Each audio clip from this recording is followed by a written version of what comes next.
You are replaceable. You know that, men like you are everywhere. My girlfriend Tina said this to me on a Friday night while I was paying our bills. She was still in her flower shop apron, petals stuck to the fabric, scrolling through her phone like she hadn't just gutted me. Then she laughed, grabbed her keys, and left. The petals fell to the floor as she walked out. I am Gino, 33, senior systems engineer in Denver. I solve problems for a living. When something breaks in a system, I don't panic. I trace the failure point. That night, staring at our bank statement, I had just found a massive failure point. $19,000 missing from our shared savings account. When I had asked where it went, Tina barely looked up. I reinvested it into the shop. It is our future, Gino. But when I pressed for details, that is when her tone shifted. Do you have to treat everything like a corporate audit? I am building something real here. Then came the line I keep replaying. You are replaceable. She said it so casually, like she was stating the weather. Men like you are everywhere for 2 years. I have been quietly funding her dream. Bloom Theory. Her boutique flower shop known for wedding arrangements and Instagram aesthetics. I am not talking about splitting groceries. I am talking rent top-ups when she had slow months, supply deliveries when cash got tight, advertising bills to boost her reach, utilities that somehow ended up in my name. I never made a spreadsheet or kept score. We were building our future together, right? Except apparently, I was just infrastructure, replaceable infrastructure. The next morning, Saturday, I told her I would come help at the shop. She seemed surprised, maybe even guilty, but said sure. I spent the afternoon organizing her back room, and that is when I found the invoices. Not flower invoices. Not the kind that keep a business running. $8,000 for brand identity refresh and social media content shoots. Professional photographers following her around the shop for lifestyle content. $4,000 for personal growth and business leadership workshops. $3,000 more spread across networking events and influencer collaboration fees. Meanwhile, the actual operational invoices were buried underneath, stamped in red overdue. Her floral wholesaler hadn't been paid in 6 weeks. Mrs. Patel, her landlord, had sent 2 rent notices. I went to the flower coolers in the back, half empty. The roses that should have been there for Monday's orders weren't. The peonies she had promised a bride were missing. The shop was running on fumes. That night, I couldn't sleep. I opened Instagram, something I rarely do. Tina had completely rebranded. The shop's account was now secondary to her personal profile, which had a new bio, Tina Bloom, lifestyle, and floral artistry. For women who deserve more. The feed was full of her. Professional shots in expensive outfits, holding bouquets like accessories, captions about breaking free from limitations and investing in yourself. Absence of people validating a facade built with our savings. I sat in the dark living room, laptop glowing. My hands were steady. My mind was clear. I opened a notes app on my phone and typed Project Wilt. If I was replaceable, I wanted to run an experiment. What happens to a flower shop when you remove the person who has been watering it all along? Not out of revenge. Out of curiosity, scientific method. Establish baseline, remove variable, observe results. I looked at the list of payments I had been making, rent co-guarantee, utility bills, supplier credit I would personally extended, insurance I had added her to. Every payment I had been treating as our future suddenly looked like life support for a terminal patient. Here is what I didn't know yet. What I had discovered when I started pulling those threads. Tina hadn't just spent our savings on her image. She had been systematically using me as collateral for everything. My credit score, my corporate email for vendor legitimacy, my employee discount codes for supplies, even my work calendar, which she would somehow been accessing to pitch her shop to my employer as an insider-connected vendor. I wasn't just replaceable. I was being used completely, in ways I hadn't even begun to understand. And she had told me to my face I was nothing special. I added one more line to my note. Step 1, stop watering. Step 2, document everything. Update 1 Monday morning. I visited Mrs. Patel, Tina's landlord. Very professional conversation. I explained I needed to withdraw as lease guarantor. Mrs. Patel is experienced. No nonsense. She just nodded, took notes, and said she would notify Tina that the lease would require renegotiation or a new guarantor within 30 days. Then I went through every bill I had been paying, utilities for the shop that were somehow under my account. I called each company, removed my name, transferred ownership back to the business, supplier invoices I had been covering. I sent polite emails declining to extend further credit. Insurance policy she was on. Removed her, effective immediately. I didn't sabotage anything. I just stopped being the foundation. Tina didn't notice at first. She was too busy with her rebrand momentum. Tuesday, she posted a photo with a caption about cutting dead weight to grow stronger. I knew she meant me. I didn't comment. Several mutual followers probably connected the dots. Wednesday, her floral wholesaler sent an email to our shared household inbox. She had been using it for business overflow. Account on hold until outstanding balance of $6,200 is cleared. No further deliveries authorized. I heard her on the phone in the next room. Her voice shifted through 3 registers in 5 minutes. Charm first. I have been such a loyal customer. Then frustration. This is just a cash flow issue. Finally, desperation. I have a wedding Saturday, please. They didn't budge. Industry standard payment before delivery. She had to scramble. Drove to 3 retail flower suppliers Thursday morning, buying at markup what she should have gotten wholesale. The wedding arrangement still looked beautiful. She is genuinely talented, but her margin evaporated. She netted maybe $200 on a job that should have made her $2,000. Thursday night, she posted an Instagram story. Supply chain issues hitting small businesses hard. Supporting local has never been more important. The comments were sympathetic. Nobody knew the supply chain issue was non-payment. Friday, her cousin Marcy, the influencer, one who has maybe 60,000 followers, posted a big wedding collaboration feature tagging Bloom Theory. Perfect timing for exposure. Except the comments immediately filled with questions. I emailed 3 times about my order. No response. Cashed my deposit 2 weeks ago, then canceled my delivery. Is this business even operating? I watched Tina spend the evening managing comments, deleting the critical ones, blocking users, posting defensive replies about being a small business under attack. Marcy eventually deleted the post entirely. Saturday morning, Mrs. Patel knocked on our apartment door. Tina hadn't responded to her calls about the lease. They talked in the living room while I made coffee in the kitchen. I could hear everything. Mrs. Patel was kind but firm. Without a guarantor, I need 2 months' rent as additional security, or you can find a new guarantor by next Friday.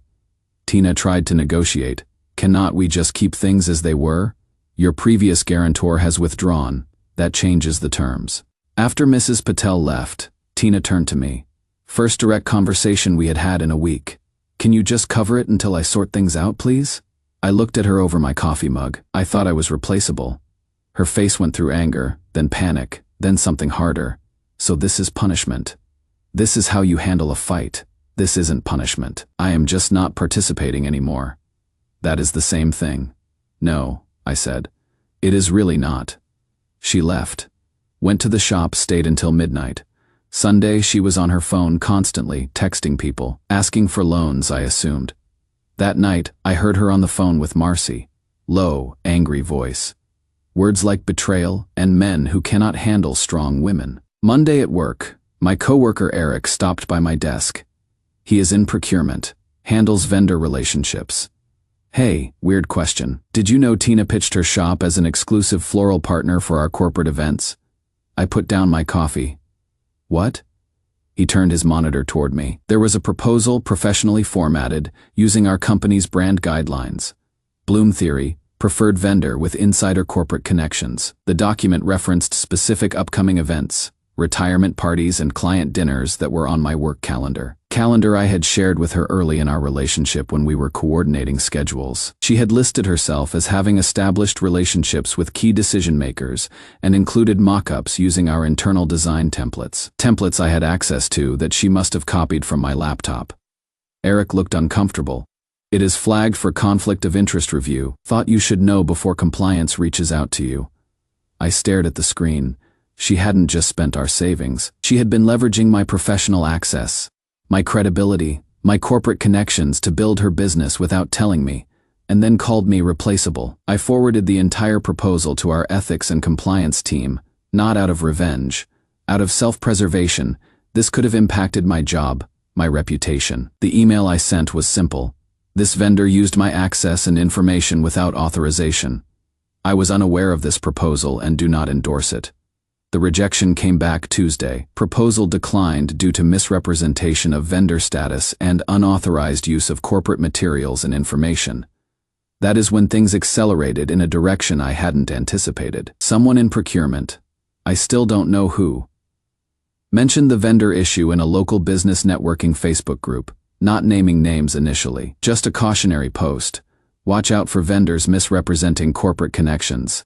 But someone asked for specifics, and someone else, one of Tina's suppliers who recognized the description, posted screenshots, unpaid invoices, bounced checks, emails where Tina promised payment by Friday for 8 consecutive weeks. The thread was titled, Bloom Theory, Pretty Pictures, Unpaid Bills, Wednesday night. Tina came home late. I was reading on the couch. She didn't look at me, just poured wine, sat across the room. Finally, she said, "You are really going to just let everything fall apart?" "I am not letting anything happen," I said. "I just stopped holding it together, because I hurt your ego. Because you built something that only exists when I am holding it up. That is not a business. That is a performance." She left the room. I heard her on the phone again, crying this time, asking someone, probably Marcy, if she could borrow money. The answer must have been no, because she hung up and threw something. It shattered in the bedroom. The apartment feels different now. Not hostile exactly. Just honest. Like seeing a room in proper lighting after years of dimmed bulbs.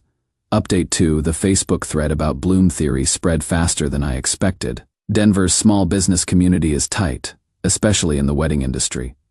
Florists, photographers, venues all talk. More suppliers started adding their stories, not just unpaid invoices. Tina had apparently told multiple vendors that she had backing from a tech company and would be paying them once her corporate contracts came through. She had been using my employment as collateral for credit she never intended to pay immediately. These businesses had extended her terms because they thought she was connected to a stable corporate revenue stream. My revenue stream. Her Instagram comments became a battlefield. Every aesthetic post about empowerment and self-investment now had replies asking about unpaid bills. She tried responding at first, claimed she was a victim of coordinated harassment by people who cannot stand successful women. But when someone posted a photo of a bounced check with her signature, she went private, then deactivated entirely. Last Tuesday, she showed up at my office. Security called me down to the lobby. She was there in business casual, trying to look professional, but I could see the cracks. Dark circles under makeup, hands shaking slightly. "We need to talk," she said. I suggested we go outside. We sat on a bench in the plaza. Denver, spring morning, cold and bright. "This has destroyed me," she started. "My reputation, my business, everything I built." "I didn't destroy anything," I said quietly. "I stopped building it for you. There is a difference. You leaked information. You turned people against me. I documented a conflict of interest at my workplace. That is all. What happened after was consequence." She stared at me. "Do you even care that I am losing everything? Do you care that you called me replaceable after 2 years of me quietly keeping your dream alive?" I paused. "Did you care that you were using my professional reputation without asking? That you spent our savings without discussion? That you built an entire brand on money and connections you claimed didn't matter?" She looked away. "I was building our future. You were building your image. There is a difference." She left without another word. I watched her walk to her car, shoulders tight. I didn't feel victorious. I felt tired. Thursday, Marcy posted on Instagram. One of those vague, dramatic stories when family doesn't support your vision. Plant yourself somewhere else. Some people are roots, some are weeds. Lots of flower metaphors, very on brand. But her followers turned on her. Comments asking directly, "Is this about the unpaid vendor situation? Are you promoting a business that scams people?" Someone had clearly connected Marcy to Tina, maybe seen them together in old posts. Marcy deleted everything within hours. The real breaking point was the Denver Bridal Expo last Sunday. Tina had somehow scraped together money to reserve a booth. Eric's fiancée was there, texted me updates. Tina had rebranded as the new Bloom Theory, reborn stronger. New banners, new samples. She was trying to salvage her reputation in person since online had failed. Around 2 in the afternoon, the Expo's finance coordinator approached her booth with a tablet. Tina's payment for the booth space had bounced in front of other vendors, in front of brides shopping for wedding services. The coordinator asked her to settle the payment immediately or leave. Tina tried to explain it was a bank error, tried to say she would wire the money. The coordinator was polite but immovable. Expo policy, pay or vacate. Tina packed her materials while people watched, carried boxes to her car alone. Left through a side door. Eric texted me that evening, drove by her shop. Signs gone. Windows papered. I went to see it the next morning. He was right. The Bloom Theory sign had been removed. Brown paper covered the windows. A small notice on the door, property reclamation due to lease termination. I sat in my car looking at it, empty storefront where 2 years of my income had gone. I didn't feel angry. I felt something quieter, relieved, maybe, like watching a problem finally resolve itself. Tina moved out Wednesday. Her cousin came with a truck. They took her stuff in silence. I was at work, came home to half-empty closets and a note on the counter. You were right about one thing. I did care more about being seen than seeing you. But you were wrong about another. You are not replaceable. You were irreplaceable. And I threw that away. I hope whoever you water next actually grows. I read it twice. Put it in a drawer. It wasn't closure exactly, but it was acknowledgement. That counted for something. The apartment is very quiet now. Quiet in a way that feels clean rather than empty. I am sleeping through the night for the first time in months. No anxiety about bills I shouldn't be paying. No wondering what she is spending money on. No feeling like infrastructure in someone else's performance. Final update, a new flower shop opened 3 blocks from where Bloom Theory used to be. Eric mentioned it. Said his fiancée ordered from them for a friend's birthday. Beautiful arrangements, reliable, reasonable prices. The shop was called Wild and Rooted. Saturday afternoon, I decided to walk over. The weather was finally decent, that first real warm day where you remember why you live in Colorado. The shop's window display stopped me. Gorgeous compositions mixing wild and structured elements. Ranunculus with thistle, garden roses with eucalyptus. The kind of arrangements that show real knowledge of what works together. Then I noticed the font. Similar to what Tina had used. That hand-lettered style, but cleaner, more professional. The tagline underneath, growth starts after you let go. I went inside. The owner was with a customer, a young woman discussing centerpieces. I waited, looking at the coolers, fully stocked, fresh stems, proper organization. This was a business being run correctly. When the owner finished, she turned to me. I recognized her immediately. Sarah. She had been Tina's assistant for the last 4 months of Bloom Theory, the one who actually did the logistics while Tina focused on content creation. She recognized me too. Smiled, not awkward. Gino. I wondered if you would stop by. This is yours. Yeah, Mrs. Patel gave me a good deal on this space when Bloom Theory's lease terminated. I bought out some of the remaining inventory. Fresh start, she gestured around the shop. Turns out actually knowing how to run a flower business matters more than having perfect Instagram lighting. I laughed. Real laugh. First one in weeks. It looks incredible. Thanks. I learned a lot about what not to do. She said it without bitterness. Just practical observation. Tina had vision. She just forgot vision needs foundation. You cannot build something sustainable on aesthetics alone. I ordered a bouquet of dahlias. Deep purple ones. Really stunning. She wrapped them carefully, efficiently, charged me a fair price. As I was leaving, she said, "For what it is worth, you stopping payments probably saved her from going even deeper into debt." Sometimes the kindest thing is letting someone fail fast instead of propping them up for years. Sunday morning, I went to the farmer's market on the east side. I wasn't looking for Tina, but there she was, working a booth selling handmade candles. She looked different, tired, but not broken. Hair pulled back simply, no professional lighting or curated angles, just a person working a booth. She saw me before I could decide whether to approach.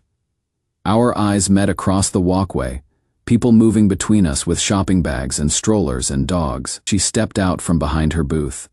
Gino, Tina, long silence. The market sounds filled it. Someone laughing. A vendor calling out about fresh bread.